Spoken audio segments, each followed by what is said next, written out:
नमस्कार मंडळी, नगरी ठसका या चॅनलमध्ये मी राणू तुम्हा सगळ्यांचे मनापासून स्वागत करते।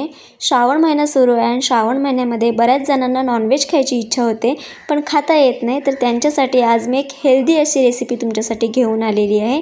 आज आपण सोयाबीनचे क्रिस्पी असे नगेट्सची रेसिपी बघणार आहोत, जी करायची पद्धत एकदम साधी सोपी आहे।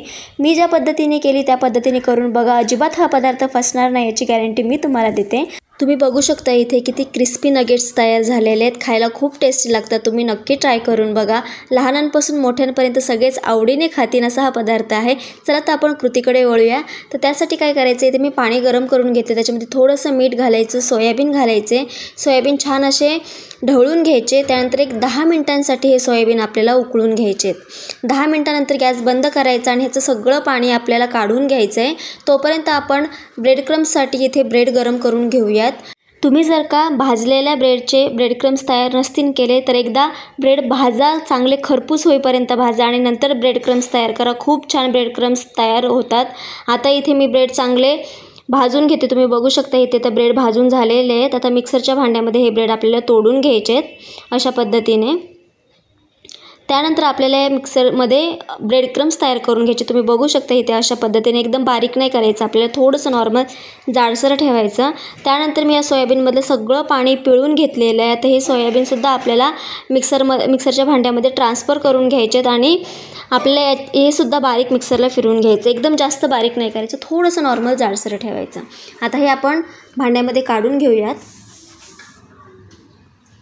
त्याच्यामध्ये काही सुके मसाले घालून घेऊयात, जसं की याच्यामध्ये मी पाव चमचा हळद घालते आहे, 1 चमचा धणे पूड घालते आहे, 1 चमचा गरम मसाला घालायचा आणि 1 चमचा लाल तिखट घालायचं। इथे बारीक चिरलेल्या 2 हिरव्या मिरच्या घालते आहे मी, आलं लसणाची पेस्ट घालायची अर्धा चमचा, चवीपुरतं मीठ घालायचं।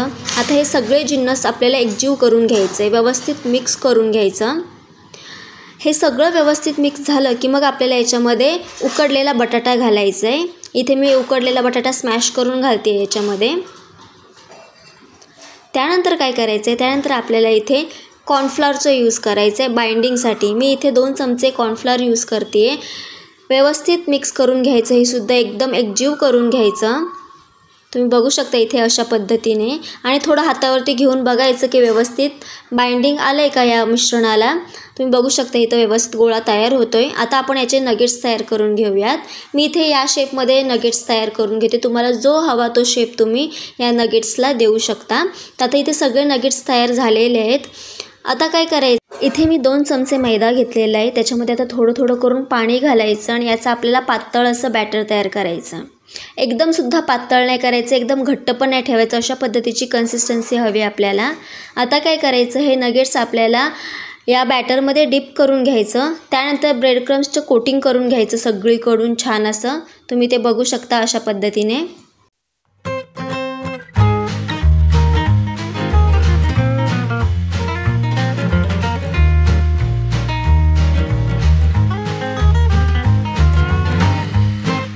आता इथे आपले हे नगेट्स तयार झालेले आहेत। आता हे आपण तळून घेऊयात। तर त्यासाठी कढईमध्ये तेल गरम करून घ्यायचं, हे सगळे नगेट्स तेलामध्ये सोडायचे आणि दोन्ही साईडने आपल्याला खरपूस होईपर्यंत हे नगेट्स तळून घ्यायचे आहेत। गॅसची फ्लेम आपल्याला मीडियम ठेवायची, एकदम हाय फ्लेमवरती हे नगेट्स तळायला गेलात तुम्ही तर हे जे आपण वरून ब्रेडची कोटिंग तयार केलेली आहे ती सगळी जळून जाईल। त्याच्यामुळे गॅसची फ्लेम मीडियम ठेवायची आणि अशा पद्धतीने गोल्डन होईपर्यंत आपल्याला, क्रिस्पी होईपर्यंत आपल्याला हे फ्राय करून घ्यायचे आहेत। खायला खूप टेस्टी लागतात, तुम्ही नक्की ट्राय करून बघा। आणि जर का अजून आपल्या नगरी ठसका या चॅनलला तुम्ही सबस्क्राईब केलं नसेल तर आपल्या चॅनलला सबस्क्राईब करा, तुमच्या फ्रेंड्स फॅमिलीसोबत शेअर करा आणि व्हिडिओ आवडला असेल तर लाईक करा। शेवटपर्यंत व्हिडिओ बघितला त्याबद्दल खूप खूप धन्यवाद।